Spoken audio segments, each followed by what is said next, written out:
É pecado ingerir bebida alcoólica? O que a Bíblia diz sobre esse assunto? Será que podemos beber moderadamente ou devemos nos abster de todo e qualquer tipo de bebida alcoólica? Nas Escrituras Sagradas, podemos encontrar vários textos que falam sobre o consumo de bebidas alcoólicas. Em Levítico, diz assim: Não bebereis vinho, nem bebida forte, nem tu, nem teus filhos contigo, quando entrardes na tenda da revelação, para que não morrais. Isso seria estatuto perpétuo pelas gerações. Cabe salientar que esse texto está direcionado aos sacerdotes, no dia em que entrariam na tenda da revelação.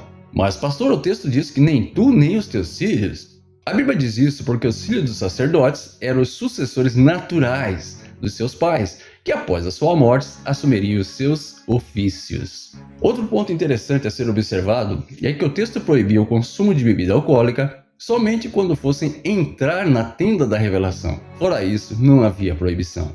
Em Números, diz assim: Abster-se-á de vinho e de bebida forte, não beberás vinagre de vinho, nem vinagre de bebida forte, nem bebida alguma feita de uvas. Esse texto está direcionado às pessoas que faziam o chamado voto nazireu, que além de não ingerir bebida alcoólica, não podiam cortar o cabelo, raspar a barba, nem se aproximar de qualquer cadáver. Reparem que o versículo 4 confirma isso dizendo: Por todos os dias do seu naziredo não comerá de coisa alguma que se faz da uva, desde os caroços até as cascas. Em Provérbios 21 diz assim: O vinho é escarnecedor e a bebida forte alvoroçadora, e todo aquele que neles errar não é sábio. No entanto, a Escritura não proíbe necessariamente um cristão de beber cerveja ou vinho.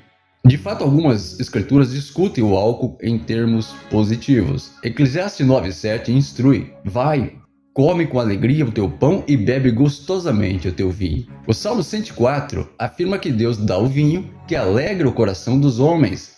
Em Amós fala sobre beber vinho de sua própria vinha como um sinal de bênção de Deus.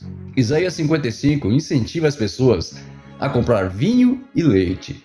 O texto diz assim: Ó vós todos que tendes sede, vinde às águas, e os que não tendes dinheiro, vinde, comprai e comei. Sim, comprai sem dinheiro e sem preço, vinho e leite.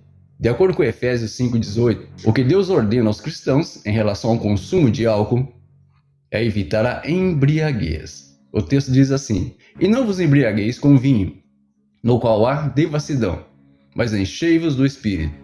Em Provérbios 23:29, a Bíblia condena a embriaguez e seus efeitos. Confira: Para quem são os ais? Para quem os pesares? Para quem as pelejas? Para quem as queixas? Para quem as feridas sem causa? E para quem os olhos vermelhos? Para os que se demoram perto do vinho? Para os que andam buscando bebida misturada? Não olhes para o vinho quando se mostra vermelho, quando resplandece no copo e se escoa suavemente. No seu fim, morderá como a cobra e como o basilisco picará. Os teus olhos verão coisas estranhas, e tu falarás perversidades. Ou serás como os que se deitam no meio do mar, e como o que dorme no topo do mastro.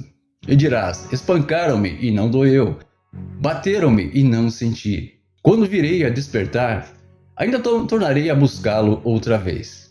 Os cristãos também são ordenados a não permitir que seus corpos sejam dominados por nada. Está lá em 1 Coríntios 6, de 12 a 2 e 2 Pedro. As escrituras também proíbem um cristão de fazer qualquer coisa que possa ofender outros cristãos ou levá-los a pecar contra a sua consciência. À luz desses princípios, é muito difícil que qualquer cristão possa dizer que bebe álcool em excesso para a glória de Deus.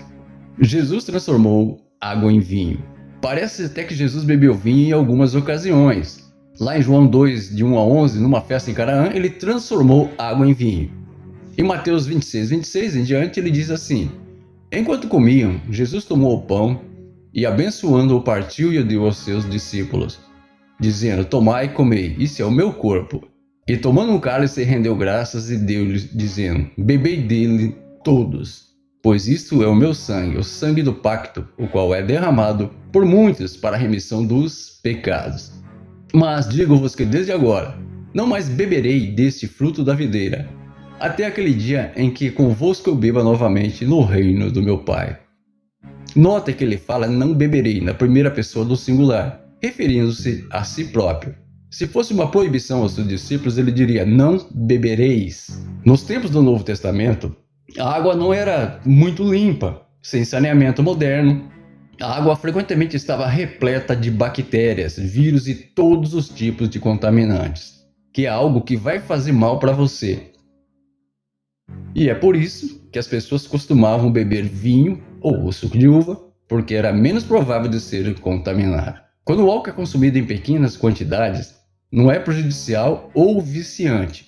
Além do mais, alguns médicos recomendam beber pequenas quantidades de vinho tinto por seus benefícios à saúde, especialmente para o coração.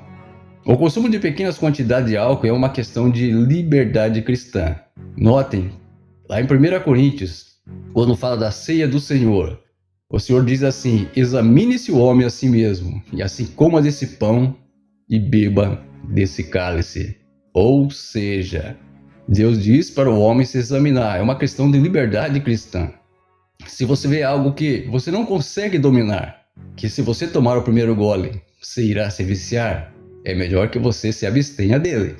Mas Deus nos dá a liberdade de escolha. Você que vai escolher o seu caminho. Amém?